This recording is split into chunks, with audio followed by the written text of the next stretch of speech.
love to do is to hand over to Stephen Browne. Stephen is a very successful and serial entrepreneur who can tell you even more practical how he has used the concept of territory mapping to build successful businesses. And he ticks many of those boxes in the wheel, maybe all of them. And it's very fascinating to hear his examples. So let me leave it here and over to you, Stephen. Thank you all very much. Thank you, Edson. My name's Stephen Browne, and I'm going to talk to you about how I've practically implemented these things in the world of business. So hopefully we can all see the screen.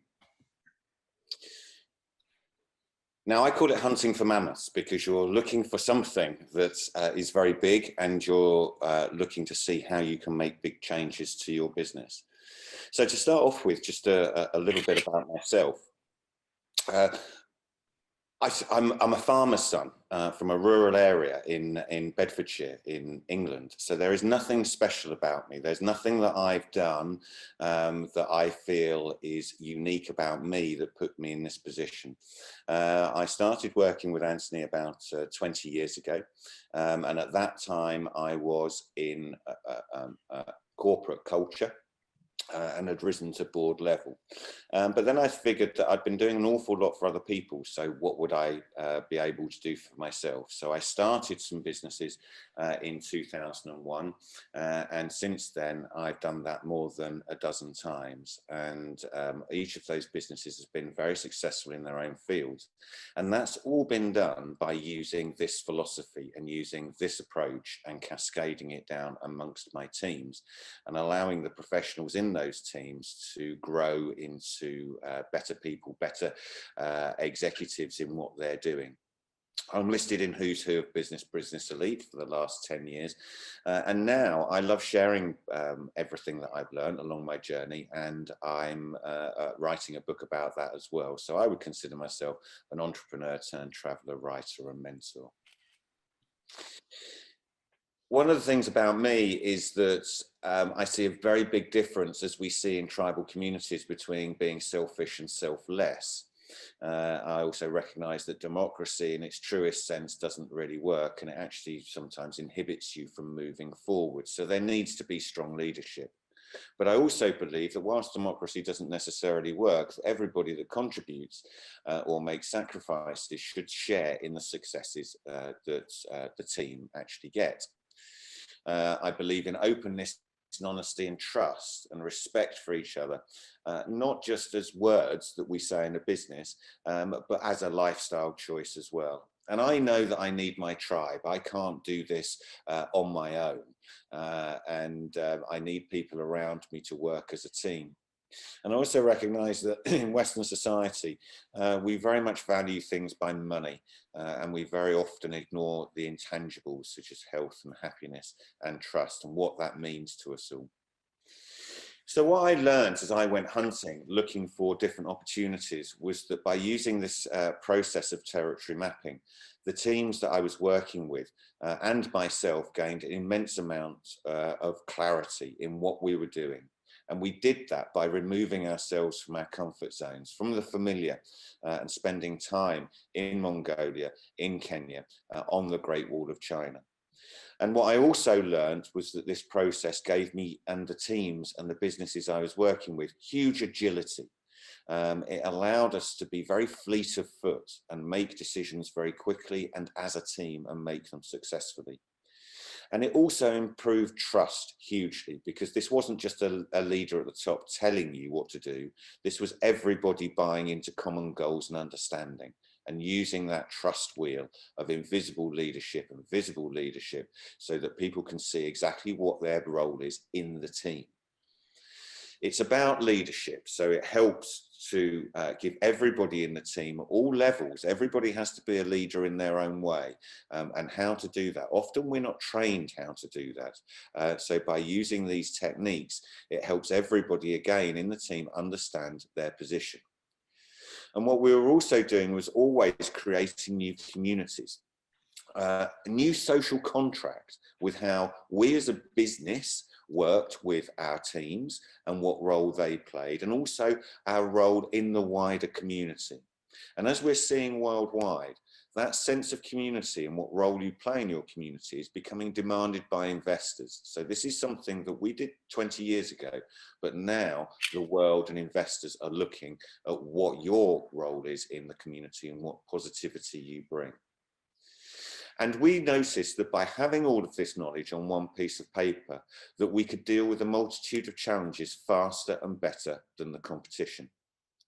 And here are a couple of maps that my teams have drawn for a couple of businesses. We'll talk about these businesses very briefly in a little bit more detail in a second. And as you can see, teams put together where we thought we were, where we wanted to go, and how we were going to get there. And when I look, I'm picking 3 of my businesses here. And when you look at these, firstly at the top, they're all in completely different sectors.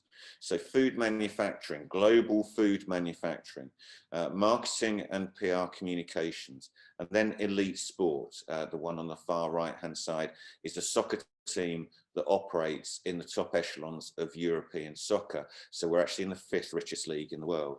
And what's important from this, I think, are the top 2 lines, really. The first one, the length of plan. Notice that these are long-term plans. These aren't your normal 3-year plans that people put together in business, put in a bottom drawer and never ever read. These are living, breathing cultures of a business that the team buy into.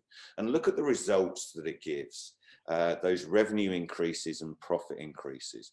So these are actual real world results, and that's why I'm so excited about how this works and why I implement it in every business that we do. So how do we hunt these mammoths? Well, firstly, it's a long-term commitment that requires patience, but we believe and we know that it's a dynamic tool. So as the environment changes, as with COVID, so does the map. And we believe that there is strength through unity. As Anthony said before, a bigger person knows when to hand out their feathers. And in order to do that, you need to separate yourselves from culture and your expectation and get out of your comfort zone in order to put these together. Once you've believed in what you're doing, then it's about execution. And you give people wings to be the invisible leader, and you will be amazed at how people rise to the challenge. If you know your territory, then your people know your territory too. And that's by understanding and respecting both your good and bad resources.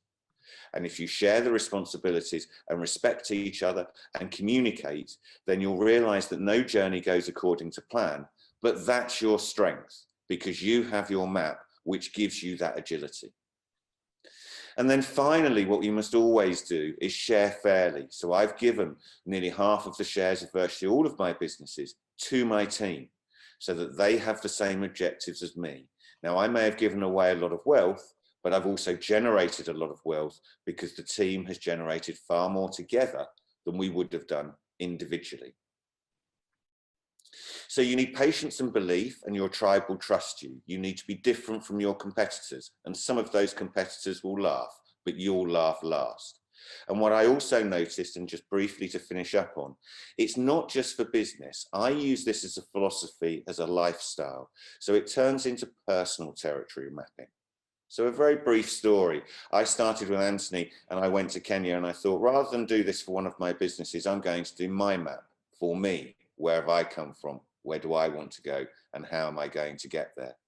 And it actually worked very successfully for me. So I thought, well, if I do it for myself, then, and I know I do it for my companies, why don't I do it for the people in my companies?